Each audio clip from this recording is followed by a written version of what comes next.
ರುಚಿಕರ ಕೊಬ್ಬರಿ ರಸಂ ಅಥವಾ ಕಾಯಿ ರಸಂ ಹೇಗೆ ಮಾಡೋದೆಂದು ನೋಡೋಣ ಬನ್ನಿ. ಇದು ಬಹಳ ಬೇಗ ಆಗುತ್ತೆ ಮತ್ತು ರುಚಿಯಾಗಿಯೂ ಇರುತ್ತೆ. ಅತಿ ಸುಲಭವಾಗಿ ಮನೆಯಲ್ಲಿ ನೀವು ಕೂಡ ಮಾಡ್ಕೊಳ್ಳಿ, ತುಂಬ ಚೆನ್ನಾಗಿರುತ್ತೆ.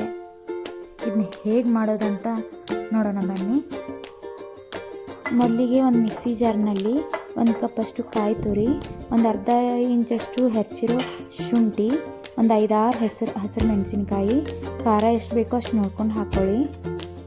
ನೆಕ್ಸ್ಟ್ ಸ್ವಲ್ಪ ಕರಿಬೇವು, ಕೊತ್ತಂಬರಿ, ನಾನಿಲ್ಲಿ 1 ಗಡ್ಡೆ ಬೆಳ್ಳುಳ್ಳಿ ತೊಗೊಂಡಿದ್ದೀನಿ, ಸಿಪ್ಪೆ ತೆಗೆದಿರೋದು, 1 ಸ್ಪೂನಷ್ಟು ಕಾಳುಮೆಣಸು, 1-2 ಸ್ಪೂನ್ ಜೀರಿಗೆ ಕಾಳುಮೆಣಸು ಹಾಕಿದ್ರೇ ರಸಮ್ ಟೇಸ್ಟ್ ಚೆನ್ನಾಗಿ ಬರುತ್ತೆ.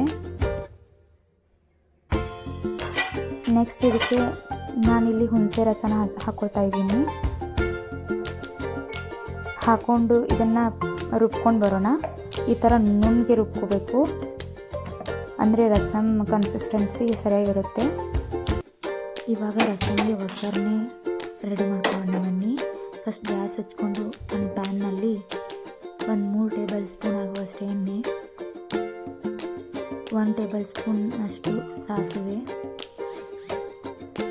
ಚಟಪಟ ಅಂತ ಸಿಡಿದ ಮೇಲೆ ಸ್ವಲ್ಪ ಜೀರಿಗೆ, ನಂತರ ಒಗ್ಗರಣೆ ಮೆಣಸಿನ್ಕಾಯಿ ಅಂದರೆ ಒಣ ಮೆಣಸಿನ್ಕಾಯಿ, ಸ್ವಲ್ಪ ಕರಿಬೇವು.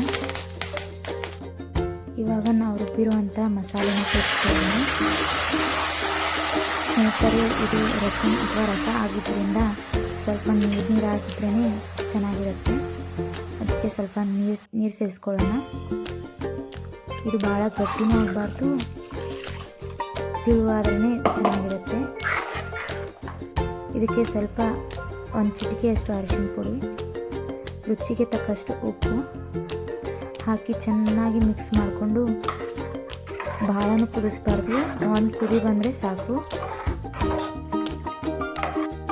ಇವಾಗ ರಸಮ್ ಕುದೀತಾ ಇದೆ. ಕೊನೆಯದಾಗಿ ಕೊತ್ತಂಬರಿ ಸೊಪ್ಪನ್ನು ಹಾಕೋಣ. ಈ ರಸಮ್ ಭಾಳ ಕುದಿಸೋದೇನು ಬೇಕಾಗಿಲ್ಲ, 1-2 ನಿಮಿಷ ಕುದಿಸಿದ್ರೆ ಸಾಕು, ರಸಮ್ ರೆಡಿ.